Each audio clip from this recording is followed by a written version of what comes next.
1 Kings 3 from the Net Bible. The Lord gives Solomon wisdom. Solomon made an alliance by marriage with Pharaoh, king of Egypt. He married Pharaoh's daughter. He brought her to the city of David until he could finish building his residence and the temple of the Lord and the wall around Jerusalem. Now the people were offering sacrifices at the high places, because in those days a temple had not yet been built to honour the Lord. Solomon demonstrated his loyalty to the Lord by following the practices of his father David, except that he offered sacrifices and burned incense on the high places. The king went to Gibeon to offer sacrifices, for it had the most prominent of the high places. Solomon would offer up 1,000 burnt sacrifices on the altar there. One night in Gibeon, the Lord appeared to Solomon in a dream. God said, "Tell me what I should give you." Solomon replied, "You demonstrated great loyalty to your servant, my father David, as he served you faithfully, properly and sincerely. You have maintained this great loyalty to this day by allowing his son to sit on his throne.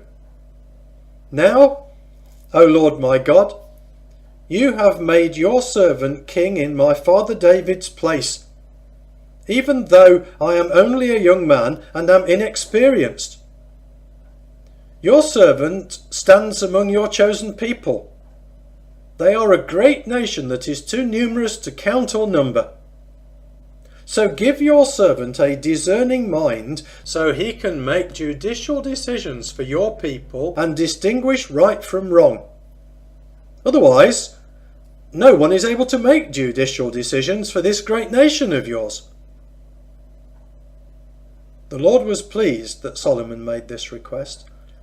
God said to him, "Because you asked for the ability to make wise judicial decisions, and not for long life or riches or vengeance on your enemies, I grant your request and give you a wise and discerning mind superior to that of anyone who has preceded or will succeed you. Furthermore, I am giving you what you did not request, riches and honour, so that you will be the greatest king of your generation.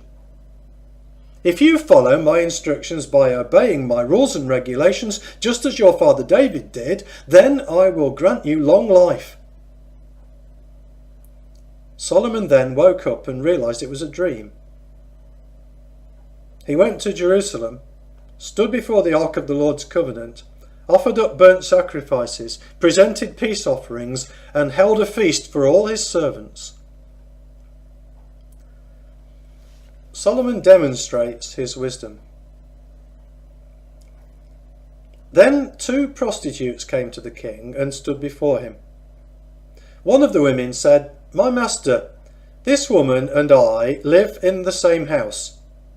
I had a baby while she was with me in the house. Then 3 days after I had my baby, this woman also had a baby. We were alone. There was no one else in the house except the 2 of us. This woman's child suffocated during the night when she rolled on top of him. She got up in the middle of the night and took my son from my side while your servant was sleeping. She put him in her arms and put her dead son in my arms. I got up in the morning to nurse my son, and there he was, dead. But when I examined him carefully in the morning, I realised it was not my baby." The other woman said, "No, my son is alive. Your son is dead." But the first woman replied, "No, your son is dead. My son is alive." Each presented her case before the king. The king said, "One says my son is alive, your son is dead, while the other says, no, your son is dead, my son is alive." The king ordered, "Get me a sword." So they placed a sword before the king. The king then said, "Cut the living child in 2, and give half to one and half to the other." The real mother spoke up to the king, for her motherly instincts were aroused. She said, "My master, give her the living child. Whatever you do, don't kill him." But the other woman said, "Neither of us will have him." Let them cut him in two." The king responded, "Give the first woman the living child, don't kill him. She is the mother." When all Israel heard about the judicial decision which the king had rendered, they respected the king, for they realized that he possessed supernatural wisdom to make judicial decisions.